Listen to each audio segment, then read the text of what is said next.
Parkinson's syndrome is one of the lesser known ailments in Africa and indeed much of the developing world.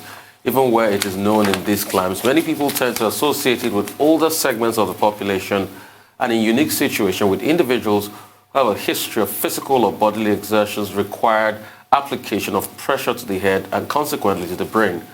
However, in recent years, it has come to light that the Parkinson's disease does not only affect old people. An increasing percentage of young people have fallen victims to this degenerative condition. So joining us now from the United Kingdom to have a conversation about this issue is Omotola Thomas, who was diagnosed with Parkinson's syndrome at the age of 35. In the course of this interaction, she'll be sharing her experiences as well as the idea behind the project called Parkinson's Africa, which among many other objectives aim at creating greater awareness about the disease in Africa while bringing together African neurologists, researchers, Africans with Parkinson's and support group. And the platform was launched on World Brain Day, July 22nd. And according to her, the idea is to, coalesce the relevant stakeholders to amplify voices on the continent so Africans too can contribute meaningfully to the global conversational activities that impact science and study of Parkinson's. It's a joy to have you. Welcome to the program. Can you just tell us more, make us understand what Parkinson is all about? And I just should say this, thank you so much for the good work you're doing as regards advocacy. Good morning, everyone. Thank you so much for having me. It's an absolute pleasure to be on this show with you. My name is Omotola Thomas, and like you mentioned, I was diagnosed at the age of 35 in 2000 with Parkinson's disease. Parkinson's disease is, very simply put, it's a neurological condition, which means that it affects the nervous system. It is progressive, which means that it gets worse over time. And the part of the brain that gets damaged is the part of the brain that produces a neurotransmitter, a brain chemical messenger called dopamine. Now, dopamine plays many different roles, has many different functions in the body. It is responsible for mood, movement, cognition, attention, and a host of other functions. So what happens when these dopamine-producing neurons die, those functions become impaired in an individual who has Parkinson's disease. Now, there are four main symptoms of Parkinson's disease: tremors, which obviously you can see in my hands here. There's rigidity, there's bradykinesia, which is slowness of movement, and there's postural instability. Now, those are the four main symptoms, but there are a host of other symptoms. Yesterday, when I was trying to do some preparation, I think I counted about 30, and I'll just name a few. And these, especially the non-motor symptoms, sometimes end up being even more debilitating than the physical symptoms and the tremors that you can see. So there is apathy, depression, anxiety, loss of sense of smell, impaired handwriting, impaired gait, dementia, hallucinations, memory problems. It can be a really, really difficult illness for one to tackle. Well, Omotola, that's quite touching there. But can you tell us about yourself and about how you got diagnosed and how did you feel? How did that come about? Yeah, so I was born and raised in Lagos, Nigeria. I lived there for 20 years. And in 2000, I moved to the United States to go and further my education. I got married, had children, graduated. I have a bachelor's and a master's degree from the George Washington University. Worked with a construction company for a number of years. And in 2013, my husband got relocated for work to South Africa. Now, somewhere in the middle of all of that, somewhere around 2010, I noticed a slight twitch in the forefinger of this hand. And I didn't pay too much attention to it because I just assumed that it was due to stress and I thought it would go away.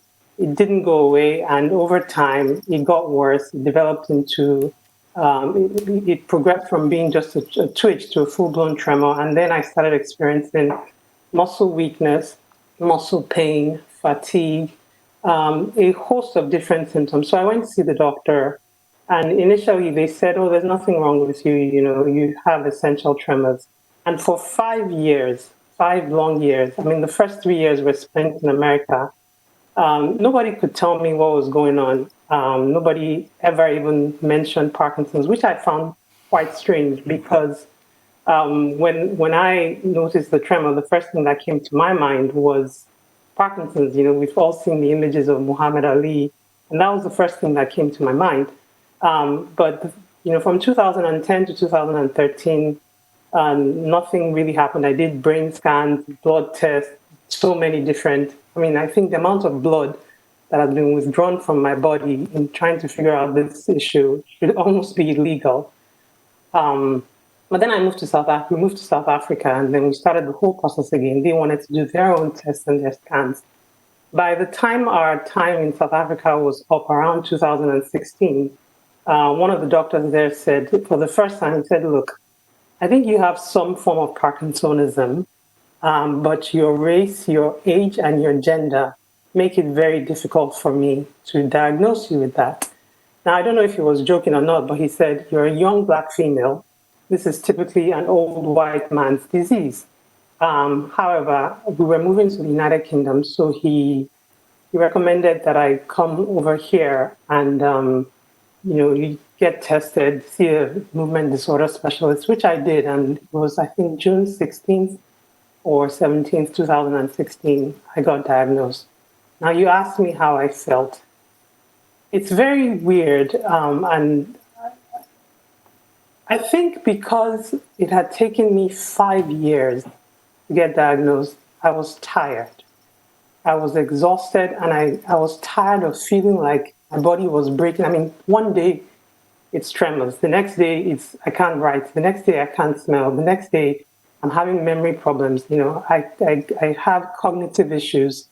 Doing interviews like this is actually really difficult for me, but I think it's important to do it, and that's why I do it. But when I finally got diagnosed, I was relieved to have an umbrella term, to have one name for what was going on with me, instead of having to fight 20,000 different symptoms. I had one issue, one target, and that was Parkinson's disease. And I made up my mind that very day that, come what may, I knew the journey ahead would be difficult, but I decided that I was not going to let this illness get the better part of me. And since then, I've been very active in the Parkinson's community.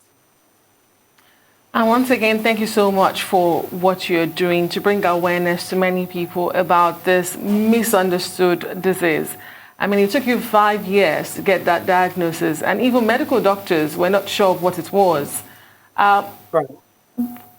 How would you describe the level of awareness about the disease now on the continent of Africa? And what are some of the misconceptions associated with this disease that you have come across? I think the level of awareness is quite low, which is one of the reasons I started the Parkinson's Africa initiative. I've been fortunate enough over the last couple months to a year to be in touch with different leaders in different countries who have started up their own support groups. And there's a running theme across all the heads of these support groups and organizations, which is stigma. You know, I have people in Uganda who have been accused of being witches or being cursed or being demon-possessed. One of the ladies who started a charity in Kenya, you know, spoke to us. We had a meeting the other day, and she was reliving her experiences because her dad died with Parkinson's, and you know, her family was ostracized. You know, people said that her mother had done witchcraft and wanted to kill her father and get his money or something like that. So I think there's a very low level of awareness. There are lots of misconceptions, and I'm hoping that you guys giving me a platform like this is the beginning of the process to demystify Parkinson's. It's a brain illness. It's a neurological condition. I mean, I'm just overwhelmed with emotions where I am. All I can just say is kudos to you. I mean, you started the new initiative with a video called 7 Reasons. What is that about? So, Seven Reasons is a campaign that I launched about 10 days ago to kick off the Parkinson's Africa initiative. You mentioned this briefly in the introduction. What I'm trying to do with Parkinson's Africa, and it just started literally, 10 days ago. What I'm trying to do with it is to create a platform for all the different stakeholders in the Parkinson's community. And by that, I mean not just the people living with Parkinson's, but their family members, their caregivers, their healthcare workers, our neurologists, our scientists, maybe even members of the media and the government to come together to unite and amplify our voices. Because right now, we don't understand fully what the prevalence of Parkinson's disease is in Africa, because we don't have nearly as much studies as has been conducted in the West. So our voices are generally much lower. And I think if we can coalesce, if we can join together and unite, then we have a platform to be able to amplify our voices, get on stage, make noise, and actually contribute to conversations that global conversations that will influence the science and the study of Parkinson's disease. Now, Seven Reasons it's a video that highlights the profiles of several different Africans actually living with Parkinson's disease.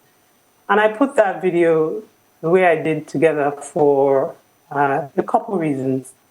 One, I wanted to say to our people, Africans, look, guys, this thing is real. It's in Africa, it's alive, it exists. It's not a myth, it's not an Oyinbo disease.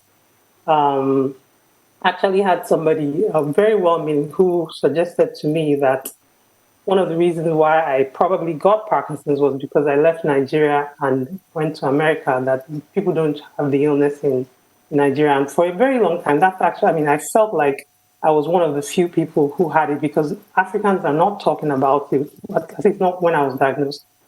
So Seven Reasons is meant to highlight to our people that Parkinson's disease is here. It's also supposed to speak to a certain subset of our people, those people who are actually living with Parkinson's, to say, look, yes, there is stigma, yes, there is shame. You may not be able to do anything about public perception of your illness, but you can decide. Look at these people who have decided to rise above the stigma.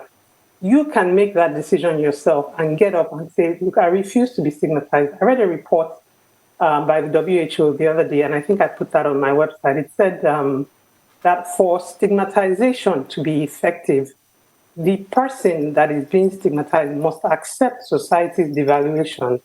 So we have a role to play, and I've decided that my hands can shake for as much as they want. I am not going to be silent. I'm not going to allow the stigma to keep me from speaking out and from making my voice heard and to contribute to these conversations. What has the reception to the video, what has it been like, and where can we access it? And then you also have a website. What is that website? Where can people go to see some of your writings on the subject? Thank you very much. The reception has been phenomenal. Like my social media family, my immediate family and friends, extended family, they have been foot soldiers, really, in helping me promote this video. In particular, I am part of a group of Parkinson's advocates called PD Avengers. And we pretty much, I guess, we formed an alliance after reading a book called Ending P. Parkinson's by Professor Bas Bloom, Michael Okun, Todd Scherer, and Ray Dorsey. And what the book does is, it makes an audacious claim that, through a series of different steps, we can actually end Parkinson's. So a group of us came together, and our mission, our vision is to end Parkinson's, and our mission is to unite 50 million voices to prove that Parkinson's matters and to create a sense of urgency around it. And they have been highly, highly influential in helping me spread awareness in tweeting, in Facebooking, in trying to attract social media influencers. We've received a modest view. I think we're about 3,500. But if you compare it to my previous videos that have received 500-600 views over their lifetime, this has received about 3,500 views in a little bit over its first week. But to see the video, you can go to www.parkinsonsafrica.com and go under campaign, and you'll see the video there. But I need people's help. We need more foot soldiers. We need more people to help us raise awareness, to spread the video. And I'm very grateful for you all giving me this opportunity and this platform to share this message. I think it's a very understated message, but it's a very important one. Many people are suffering, having this illness. Many people are suffering in shame, in silence. And I don't, it's unwarranted. It's not necessary and it's not required. I'm hoping that, if we all play our part in sharing this video, we can spread that message far and wide. So go to www.parkinsonsafrica.com and you will see the video there. And Omotola, why do you think that Parkinson's disease is so heavily stigmatized? What is responsible for this? And beyond spreading this video, what more can we do as a people, as a community, as a continent? Okay. So I think, I mean, like a running theme you will hear me talk about today is advocacy and awareness. I think lack of awareness is a big issue in terms of stigmatization. We are social creatures, and we have, as we grow older, we build a communal sense of what is normal. And anything that deviates from that normal mindset that we have is abnormal and is cause for stigmatization. So, I mean, not many of us grew up with somebody's hand shaking like this. So this does not look normal, and anything that doesn't look normal it makes you vulnerable to being stigmatized. Now, I think the antidote for that is awareness, education, getting on platforms like this, talking to people. I think, I'm speaking directly now to those Africans who are watching, who either have Parkinson's or have a family member with Parkinson's. We need you to come out and to demystify it and to show people that, you're not a witch and you're not demon possessed or you're not cursed. You're a human being, a regular functioning human being who happens to have a neurological brain disorder. For me, awareness is the biggest thing. I think, so that's for individuals to do. I mentioned earlier, the media has a role to play in giving people like myself and other advocates a platform to come up and speak about this issue.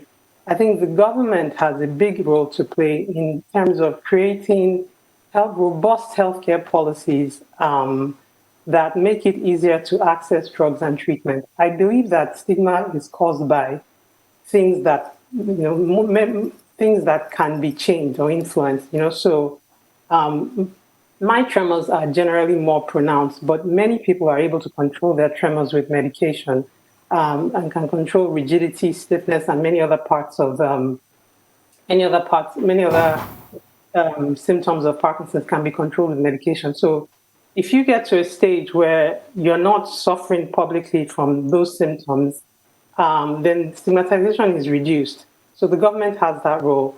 And I want to appeal also to corporations. I know, a bank like GTB is solidly behind autism, is solidly behind raising awareness and supporting them. Who's going to take up the cause for Parkinson's? I hope that this is the beginning of a journey where we can find corporations backing an illness like this, because it is so important. If people don't speak up, if people don't support us, we will continue to suffer in silence, and I don't think that that's necessary. Thank you so much for that. You've talked about what you'll need, you've talked about the need for support, you've talked about how we need to be able to push this to get new words for Parkinson's. But I just want to know, how are you? How are you doing? You know, daily life, how's this been like? Are you still working? How are you? I'm going to be as real as I can be. It's been a struggle. I will say that Parkinson's, has brought many blessings to my life and given me many opportunities. I'm sitting here on national TV, on Arise TV and speaking to a national audience. But no, it's not been very easy. When I got diagnosed, there were no other Africans that I felt like I could relate to. And I feel like I suffered from unique challenges, not necessarily more difficult challenges than my European and my American counterparts. But I lost the ability to be able to do my hair by myself. I lost the ability to do my daughter's hair. If I make a pounded for you, you will run, because I cannot, mix it at the speed and, the speed that is required for it not to have lumps. So I can't do those things. And those are losses that I cannot necessarily explain. I could not explain to my Caucasian friends or counterparts. Another thing was anxiety and depression. And we don't talk about this at least we didn't when I was growing up in Nigeria. I went through a period of I still go through anxiety, but, I went through a period of severe depression. And, it was very difficult. My husband, who has been one of my biggest supporters, did not understand it. I think, the general theme when we're growing up is you have a roof, you have water, you have food, you have clothes. Why are you sad? So it took us a while. I didn't understand it. He didn't understand it. And it took us a very long time to figure out that this was as a result of chemical brain changes going on in my head. And it was a difficult period. I still have struggles. My walking is impaired. I have cognitive issues. As of this morning, I didn't want to come on anymore because I was sure that I was going to forget something. I have memory issues. But I will say something. Night before I got diagnosed, I had done a brain scan, and they gave me the results, and I was going to take it to my doctor the next day to tell me the results. But of course, I couldn't wait, so I asked Dr. Google, and Dr. Google told me that I had Parkinson's, based on the report. So I knew that was what he was going to say. And thank you. I came across a quote real quick, by Patrick Overton that says, when you've come to the edge of all the lights that you know, and you're about to enter into the darkness of the unknown, faith is knowing that one of two things will happen. You will ever find something to solid to stand up to you. On that note, and I knew that I was. On that note, Murtala, we have to thank you very much, and we wish you all the best.